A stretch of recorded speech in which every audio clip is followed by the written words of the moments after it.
Twongeye kubasuhuza abakunzi ba The Image mumeze mute aho muri hose nshimishijwe no kubana namwe muri kano kanya kandi nshimishijwe nuko muri kuri The Image ariyo mwahisemo kubera yuko hanze hari YouTube channel nyinshi cyane ariko mwaduhisemo no kuri niba utarakora subscribe rwose muri uyu muryango mugari wa The Image urimo uracikanwa cyane kuko ibizaza nibyo byiza kuruta ibyo uri kubona byiza cyane tumaze kukugezaho muri no minsi tumaze dukora. Ese waba wifuza ikintu runaka twakuganiriza cyangwa se twakugezaho mu buzima ubwo aribwo bwose ko The Image ivuga ku bintu byose watubwira muri comment tukabikuganiriza tukabigutegurira. Njyewe turi kumwe kano kanya ni Faustine hakaba ngiye kubaganiriza ku nshuti zawe. Yes, ku nshuti zawe. Ese inshuti zawe urazizi? Ese ubona zose zigufitiye umumaro? Uyu munsi tugiye kuganira ku buryo wamenya guhitamo inshuti ndetse n'inshuti ukwiriye guhita uhanagura mu nshuti zawe. Uyu munsi hari inshuti zikwiriye kuva mu nshuti zawe kuko zirimo ziragusubiza inyuma aho kukujyana imbere. Ntekereza ko rero uyu munsi turi bubane iminota itari myinshi cyane ariko iminota y'ingirakamaro mu buzima bwawe bwa buri munsi. Inshuti ni abantu bakunze ku influence ubuzima bwa buri munsi, ni abantu batugiraho ingaruka, ni abantu bababara tukababara, bakishima tukishima, twababara natwe bakababara, twakwishima bakishima, mbese usanga tumeze nk'aho ari bamwe mu bagize ubuzima bwacu bwa buri munsi kubera yuko badufitiye umumaro ufatika cyangwa udafatika. Ni ukuvuga ngo iyo mvuze ufatika cyangwa udafatika mu buryo buri materiyeri cyangwa n'uburyo butari materiyeri. So uyu mwanya rero tugiye kuganira ku buryo wamenya gutandukanya inshuti nzima n'imbi hanyuma imbi ugahita uzihagarika mu buzima bwawe. Iyo mvuze guhagarika ushobora kudahita uhagarika umuntu ngo umukure mu buzima bwawe ariko ugahita utegura uburyo mugiye kubana bitandukanye n'uburyo mwari musanzwe mubana. Inshuti ufite ubu ni bantu ki? Inshuti ufite ubu ni abantu bagufitiye uwuhe mumaro? Ese abantu bajuwa role yabo, ese ubundi mu by'ukuri urabakeneye? Ibyo ni bimwe ugomba kureba. Ntabwo nkwigisha gutandukana n'abantu ariko ndakwigisha uburyo bwo kubana n'abantu bagufitiye umumaro. Bamwe mu nshuti ugomba gukura mu nshuti zawe guhera uno munsi cyangwa se ugomba guhindura uburyo wabanaga nabo, ni abantu bashobora kuba bari kugusubiza inyuma utabizi cyangwa unabizi ariko wenda ukabona nta kintu wabikoraho ariko mu by'ukuri rwose ukaba ubona ari ikibazo. Cyangwa se uzanabona ko ari ikibazo ariko guhera no munsi ubitegereze urebe ko mu nshuti zawe harimo umwe muri aba ngaba uhindura uburyo ubana nawe cyangwa se utandukane nawe. Umuntu wa mbere ugomba gukura mu buzima bwawe ni umuntu uhora ukwereka ko uri umunyamafuti. Kuba inshuti yawe yakugira inama ikakuganiriza ikakubwira ati hano wibeshye, hano wakoze amakosa, tuvugisha ukuri, icyo inshuti ibereyeho ni ukuguhana mu gihe uri mu makosa. Ariko igihe icyo ari cyo cyose nimba havutse ikibazo ugasanga ni wowe wabureminga, niba hari ikintu kibaye cyose ugasanga ni wowe washyiraho amakosa, nimba hari ibyabaye ugasanga ni wowe nyine, nimba hari n'ikibazo wagiranye n'undi muntu ugasanga cyangwa nawe ubwe ugasanga igihe cyose aravuga ati yaguhemukiye ariko ni wowe wari kubigenza gutya, ni wowe wabigenje gutya.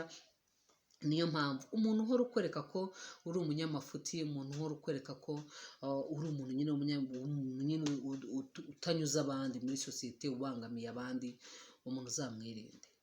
Birashoboka ko ariko waba uteye ariko nawe ubwawe wakwikontorora ukireba. Umuntu wa kabiri ukwiriye gukura mu buzima bwawe ni umuntu uhora yifuza ko ibyiza byose bibi bye. Mwene uyu muntu faites attention. Mukajyana mu isoko mukaba mugiye kugura ikintu mwembe mukagikunda agahita avuga ni icyanjye. Niba ari akazi mugiye gusaba kandi muri inshuti, niba ari akazi mugiye gusaba ndabizi neza ko akazi n'akanjye, ibintu byiza byose ni ibye. Uwo muntu muba mumeze nk'abantu bahanganye mu by'ukuri kandi muri inshuti. Ntabwo kandi bikwiriye ku bushuti, ntabwo ukwiriye guhangana n'umuntu w'inshuti yawe. Igihe cyose ahora yigira nyambere, igihe cyose nyine uwo muntu abazashyira akakugirira n'ishyari. Kubera iki? Kubera yuko ni ukuvuga ko uwo muntu ntabwo ari bibi kuba umuntu hari n'igihe umuntu akunda ikintu cyawe ugahita ukimuha cyangwa yakigusaba ukakimuha ariko niba ari ibintu biba kenshi, urumva shenete yawe igihe kiba kizagera akifuza, niba uri n'umukobwa akifuza fiyanse wawe ati uriya muhungu ni umwana mwiza rwose, yari akwiriye. Anyway, ntabwo mbizi. ariko nzi ko bikunze kubaho mu by'ukuri. Umuntu uhora yumva ibyiza byose byaba ibye niyo bitaba hagati yawe nawe, ariko ugasanga igihe cyose akurura yishyira, igihe cyose akurura yishyira, uzamugendere kure cyangwa se uzamwitwareho gakeya, kuko numubwira ibyiza biri kukubaho azabigutwara, numubwira ibyiza byabaye kuri runaka azabirwanira. Mwene abo bantu nyine bikunda, akurura yishyira, arikunda nyine, nta n'icyo wabikoraho. Umuntu wa gatatu ni umuntu igihe icyo ari cyo cyose adashobora kwibwiriza kuguhamagara, ahubwo mbese niyo aguhamagaye tumenye uti ngo agiye kumbaza iki, agiye kunsaba iki, agiye kunsaba iyo serivisi, ntashobora kuguhamagara kubaza ngo uraho umeze ute, ko twaburanye, ndagukumbuye, oya tubonane, oya harya wandangiye umuhanda, iyo ugiye ko harya, iyo ugiye ahanana kuri minisiteri nini uca he? Okay, sawa, nibyo sherine, twaraburanye ariko nyine nta kundi byagenda, ariko nzagushaka muri ino minsi, nzagushaka, ndanagukumbuye, nzagushaka. Ariko mu by'ukuri hari ikintu cyamugenda. Undi muntu wa kane ugomba kwirinda ni umuntu uhora wifuza ko igihe cyawe kigendera kuki. Ndashaka yuko dukora ibi, ndashaka yuko tujya aha, umunsi uyu n'uyu njye sinzaboneka, reka tubishyire kuri uyu nguyu. Ugasanga njyewe ndumva wansanga umunsi uyu n'uyu, ndumva nzaboneka igihe iki n'iki, ndumva mbese nta na rimwe ashaka kumva igihe cye cyagendera ku cyawe. None uzi ukuntu birangira bigenze? Birangira wowe igihe umukeneye udashobora kumubona. Ntabwo naboneka nyine, urumva hari tante wanjye uzaba wagize ibirori, urumva sori ntabwo nabasha kugutabara, ntabwo nzagutabara kubera yuko hari umushuti wanjye uzaba ufite anniversaire. Suzi wa mwana twiganye, we n'umushuti wanjye cyane magara, parara wazaba yagize anniversaire, kandi ni ukuri do mariage, kandi ni ukuri ninjye bahaye inshingano izi n'izi, rwose umbabarire, ntabwo nabasha kuguherekeza kubera yuko boyfriend wanjye, okay boyfriend we cyaba ari ishobora kuba ari ikindi kintu, kuko ntabwo kagame yakubaha kuruta umusheri we cyangwa umugabo we. Ariko niba ari umuntu utabonera igihe nawe umushakiye, ariko agashaka ko igihe cyose akubonera igihe agushakiye, uwo muntu ntabwo ari inshuti yawe, araguprofita kubyaza umusaruro. That's true. Umuntu wa gatanu ukwiriye kwirinda ni umuntu uhora uguca intege. Umuntu uhora uguca intege, ntabwo uzabishobora, ntabwo bibaho, ibyo bintu ntabwo bishoboka, ntabwo bizakunda, uzahomba, uzagwa, uzahangayika, ntabwo ari byiza, ntabwo bikubereye. Genda abona bidasa neza. Mu gihe ibintu abantu bose bakubwira ngo wawu baravuga byari byiza, ariko biza kuba nk'ibara risa, wari wagerageje ariko byapfiriye ahanana. Ugasanga akantu kawe kose agashakaho defo, ugasanga nyine ni umuntu udashobora gushima ikintu cyawe ijana ku ijana ngo avuga wow I'm so proud of you, wow nshimishwe nuko wabikoze, wow ni ukuri watsinze, wow uri intwari, ndakwemeye, courage. Umuntu udashobora kukubwira courage mu kintu icyo ari cyo cyose. Hari icyo inshuti ibereyeho ni ukukwereka ikibi n'icyiza, ni icyo inshuti ibereyeho. Njyewe atari materialisme, atari n'icyo umuntu akubwira ati hano wibeshye. Njyewe nabayeho nyoborwa n'abantu, ariko mu buryo nanjye nashyizemo ubwenge, ariko ugasanga nshobora kumenya inshuti yanjye nzima n'inshuti mbi, kandi ntabwo ntandukana nabo, ariko nshobora kumenya buri muntu. Kubera iki? Kubera yuko umuntu uhora guca intege mu bintu byose, my friend, umuntu uhora kwereka ko ibintu byose wakoze byose biri nil, biri fake, biri zeru, cyangwa se bifite amadefo, mu gihe ntabwo ashobora kubikubwira kubera ko ariko bimeze kugira ngo akugarure mu nzira. Ariko noneho nimba atari ko bimeze bitewe wenda n'inyungu ze bwite, cyangwa nuko nyine ashaka kukuminimiza ngo uhore hasi kandi uhora wemera nyine ibyo akubwiye. Okay, njyewe ndumva icyo gitekerezo cyawe atari cyo, ndumva twagukora iki, ndumva njyewe wabigenza gutya. Ariko mu by'ukuri ugasanga mwene izo nama n'ubundi nizo n'abandi bantu bagize gute, bakugiriye.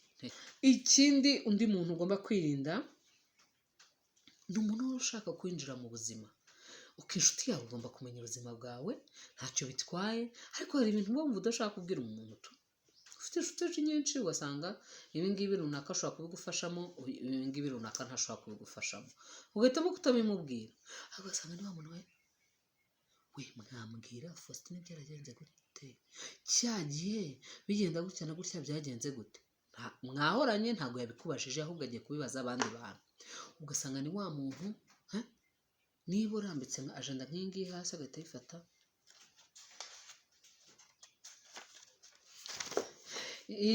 nta kibazo.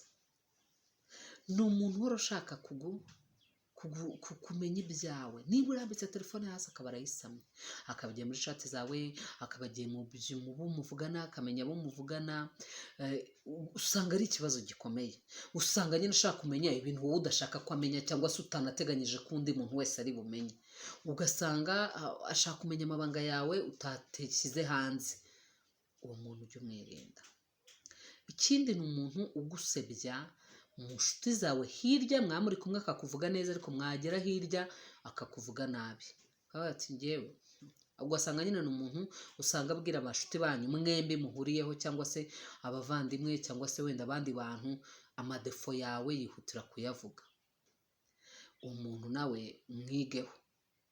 Ntabwo mvuze ngo mutandukane, ariko kumenya uburyo ubana nawe. Undi muntu ukwiriye kwirinda ni umuntu muhora mugongana ntakumenye. Undi muntu ukwiriye kwirinda ni umuntu utakuzi, udafite n'umwanya wo kukwiga. Inshuti yawe ugomba kumenya ikibabaza, ugomba kumenya ikishimisha,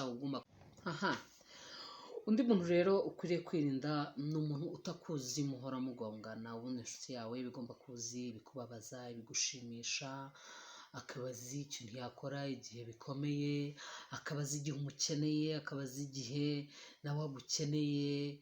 Uwo muntu ni umuntu uri very important. Niba rero atakuzi, ugasanga niba wishimye wazinga urababaye, nimba ubabaye yazinga urishimye, nimba ushaka icyo wanga akaba ari icyo akora, icyo ukunda akaba ari icyo yanga, usanga umwe ni umuntu umugongana. Mwe ni umuntu uromenya uburyo mubana ku buryo mutari bugongane, cyangwa se ukamukura mu buzima bwawe kuko muba muzashyira mugashwana nabi. Mwene uyu muntu utazi ibyo ukunda n'ibyo wanga, usanga akenshi afite ukuntu yagufashe mu mutwe, icyo twita premiere impression cyangwa se image ya kera, akaba ari yagumana. Njyewe nimba wenda guheruka ukiri nk'umukobwa, akaba yarazi ko wenda ukunda ugira amahane, ubu wenda washatse umugabo, amahane yaragabanutse, agakomeza akagufata muri ya image y'uko ugira amahane. Nimba wenda yarazi ko uri umuntu w'umutesi uri aho ngaho, ejo akumva nyine ibyo bintu nibyo akomeza kugenderamo, uko akwitwaraho ugasanga nibyo akomeza kugenderamo, ariko mu by'ukuri wewe warahindutse kubera wenda situation. Hari ibintu bishobora kuguhindura mu buzima. Uwo muntu rero agomba kugendana n'igihe, akaba update mu buzima bwawe, akamenya ngo mu by'ukuri runaka byari bimeze gutya, ubu ngubu yarahindutse. Numva umuntu akubwira ngo nyamara warahindutse, ujye umenya ko umuntu akwitaho. Yazi uko wari umeze kera, azi n'uko umeze ubu ngubu. Uretse ko wenda umuntu ashobora no kwibeshya, ariko atibeshye rwose, uwo muntu umenye ko akwitaho, afata umwanya wo kukureba, akakureba uno munsi, akakureba n'ejo hashize. Undi muntu rero, undi muntu ukwiriye kwitaho ni umuntu utajya kugisha inama n'umunsi umwe. Igihe cyose ashimishwa no kukugira inama, igihe cyose we ntushaka kumugira inama. Ni ukuvuga ngo akenshi usanga nta kugira inama kubera yuko nta cyizere agufitiye, ntabwo azi ko we hari ikintu cy'ubwenge cyakuva mu mutwe. Uwo muntu ntabwo ari inshuti yawe. Umuntu utakwizera aba agufata nk'ikigoryi rimwe na rimwe. Sorry kubivuga, ariko niko bimeze. Hari n'igihe nanone usanga ari umuntu ushimishwa no kumva ibyawe, agahora ari perfect mu maso yawe, agahora ari umuntu utagira defo, agahora ari umuntu utagira amakosa, agahora ari umuntu utagira ibibazo. Ni umuntu uhora nyine ari umuntu ubereyeho nko kubera manager, managing ubuzima bwawe, ariko ntashaka kumenya ubuzima bwe. Mwene uwo muntu mwirinde, kuko usanga nyine akuyoboye, aragufashe nk'imodoka akwerekeza aho ashaka, kuko wowe uzi ko ari wowe muntu uri perfect, kandi wenda nawe afite ibibazo bye ku giti cye, ndetse yakagombye no gukenera inama zawe. Hari n'igihe nanone usanga ari umuntu nyine utakugirira icyizere, yumva ko nta kintu kizima cyakuvaho, ku buryo yumva ko yakugira inama. Uwo muntu rero wumva kuri ikigoryi cyangwa utatekereza, utamufasha gutekereza, ntabwo ari inshuti yawe.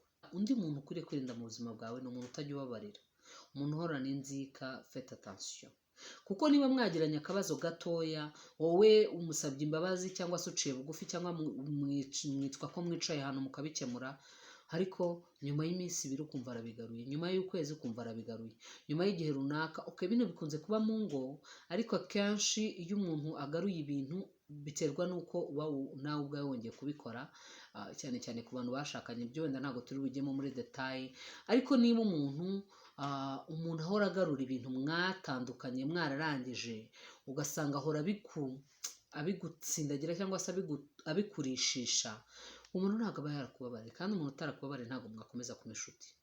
Undi muntu ukomeye ari nawe muntu wa nyuma ukwiriye kwirinda, ukwiriye no gukura mu buzima bwawe, ni umuntu uhora yigereranya n'abandi bantu bose bari mu buzima bwawe. Ugasanga ni umuntu umeze nk'aho ari jealous cyangwa se afitiye ishyari abandi bantu bari mu buzima bwawe. Umuntu wese, hari inama nagira abantu bameze gutya, umuntu wese agira umwanya mu mutima wa mugenzi we utandukanye n'uwundi. Mwene uwo muntu ugomba kumwirinda. Kubera iki? Reka mbahe nk'urugero. Urukundo nkunda abana banjye rutandukanye n'urukundo nkunda umugabo wanjye. Urukundo nkunda umugabo wanjye rutandukanye n'urukundo nkunda inshuti zanjye magara. Urukundo nkunda inshuti zanjye magara rutandukanye n'urukundo nkunda umuturanyi. Urukundo nkunda umuturanyi rutandukanye n'urukundo nkunda umuvandimwe wo muri famiye. Ntabwo ushobora kwigereranya na runaka mu buzima bwanjye, kuko runaka afite icyo ari cyo, nawe ufite icyo uri cyo. Niyo mwaba muri aba besto banjye bo mwembi babiri, muri abashuti banjye magara, izo nshuti zanjye magara nazo zifite kwa kundi nakubwiye ngo ubana n'umuntu ukamumenya, nazo zifite ahantu zitandukanira. Ntabwo ushobora kwigereranya na runaka. Wahaye se boyfriend wawe se ntanduta, urumva nyine wamundutishije. Ubwo se ngewe washyize, ubwo se ngewe wantekerezaho iki, ubwo se ngewe wumvaga ndi bubigenze gute? Wowe ubwo se runaka aranduta? Runaka arakuruta. Ntabwo akuruta, ariko nawe ntumuruta. Ku rwego uriho, kuriwe mu buzima bwanjye, ufite agaciro kawe ku giti cyawe kihariye, ufite uko ngufata mu buzima bwanjye, uri unique, uri umuntu udasanzwe mu buzima bwanjye, ariko utandukanye n'abandi bantu. Ukuriye kwicara mu buzima bwanjye wigeranya n'abandi bantu, kubera ko uko winjiye mu buzima bwanjye, uko runaka yinjiye mu buzima bwanjye, siko winjiye mu buzima bwanjye. Uko navukanye na muvandimwe wanjye, siko nakuranye nawe, siko niganye nawe, siko nagushatse uri umugabo wanjye. Ntabwo ukwiye kwicara ngo uvuge ngo undutisha aba runaka. Kurutisha aba runaka gute se? Wenda umuntu aba agomba kujira umwanya we ku buryo hatagira abagongana, ariko mu by'ukuri ntabwo wavuga ngo runaka arakuruta, ngo na runaka ngo aruta runaka. Undi muntu ugomba kwirinda mu buzima bwawe ukanamusiba, delete, icyo bita delete, annulation, ni umuntu wiyandarika.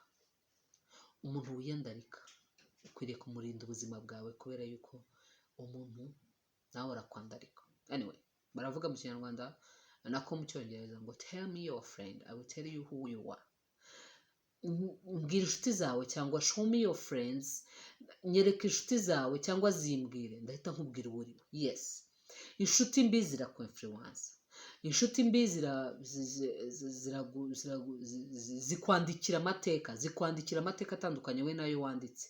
Ni ukuvuga ngo zica reputation yawe, zica izina ryawe. Icyo ni kimwe.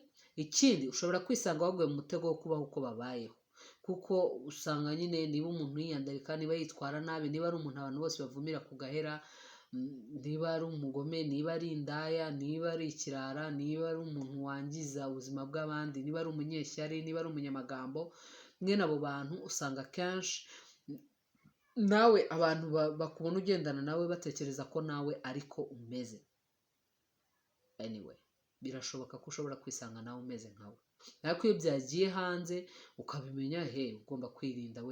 Ubuzima bwawe buruta byose, ejo hawe heza haruta byose. Ntabwo umuntu akwiriye kukwicira ejo hawe heza. Niba ubana n'inshuti yiyandarika, wowe ukaba utiyandarika, kandi ukaba ushobora kumugira inama, ukabona ntabwo abyumva, cyangwa ukabona ibintu akora ari proud yabyo, ukabona wowe utabikorera kugira umusazi, faites attention, umuntu mwirinde. So rero hari izindi mpamvu zishobora gutuma wirinda abantu, wenda se nimba abo bantu bakugonganisha n'abandi, wenda tuvuge nkatwe twubatse ingo, usanga akenshi hari igihe ushobora kuba ufite inshuti igatera umugabo wawe insekirite, bitewe justement na ya myitwarire navugaga. Urayirinda nta mpamvu yo kugumana n'umuntu uri buguteze insekirite. Ariko nanone nabwira abandi nk'abantu baba bafite influence ku bandi, tuvuge nk'urugero nk'umubyeyi ku mwana, nk'umugabo ku mugore, nk'umusheri nk'aba boyfriend, nk'aba friend, abantu bari muri relationship. Ntabwo ari byiza kubuza umuntu nta mpamvu, ngo kubera yuko utamukunze. Gute se mbana n'abantu ukunze gute? Ntabwo bibaho. Ugomba kurinda, ni ukuvuga ngo nkunda inshuti yanjye, nanjye igomba kuba inshuti yawe. Harimo no kugirira umuntu icyizere, ukamenya yuko uwo muntu ashobora kumenya kujera inshuti ze. Inshuti zanjye rero bavandimwe, ntabwo ari byiza kubana n'abantu bagusubiza inyuma, abantu bahora basenya inzozi zawe, umuntu uhora yumva ko wowe nta bwenge ufite, cyangwa se agahora yumva ko agomba kuguprofita gusa, akumva ko yaba inshuti yawe kubera ko agukeneye, akumva ko yaba inshuti yawe mu gihe ari comfortable nabyo. Atansiyo, ibyo bintu byose ugomba kubyanaliza, ko abantu batuma iterambere ryawe ritagenda neza. Nkanjye ngewe ngira defo, iyo umuntu ambwiye ko iki n'iki kitagenda, kenshi niyo numvaga cyagendaga nshobora kugira dute. So rero hari ibintu byinshi ushobora kutabwira abantu bitewe n'uko mbazi ko nzi ko bari bunyinfluence. So rero tudatinze muri video, reka tubigabanye. Wabyumvise, ukwiriye kumenya uburyo ubana n'inshuti zawe, kandi inama zose umuntu akugiriye siko zikugirira umumaro, bitewe n'impamvu azikugiriye, bitewe n'icyo ugiye kuzikoresha. Hari igihe umuntu akugira inama nziza, wayikoresha ikakugwa nabi kubera yuko aho uyikoresheje atari cyangwa se bitari byo byari bikenewe, atari cyo cyari gukemura situation. So rero ugomba gukora analyse mu bintu byose, ukamenya uburyo ubana n'inshuti zawe. Nubwo navuze ngo abantu nabo gukura mu buzima bwawe, ariko ushobora kutabakuramo, ukamenya uburyo bwo kubana nabo kandi ukabana nabo neza. Mukomeze kuryoherwa rero na gahunda za The Image. Mwari kumwe nanjye Faustine, mukomeze kugira ibihe byiza. Please kora subscribe, kandi nureba video yacu ujye ureba irangize. Hanyuma nubona video igushimishije, ukore kuri thumbs up, ako gakumwe kagaragaza ko video yagushimishije. Hanyuma unayisangiza abandi kugira ngo inyigisho wigiyemo n'abandi bazigiremo. Murakoze cyane, mukomeze kugira ibihe byiza. Bye bye.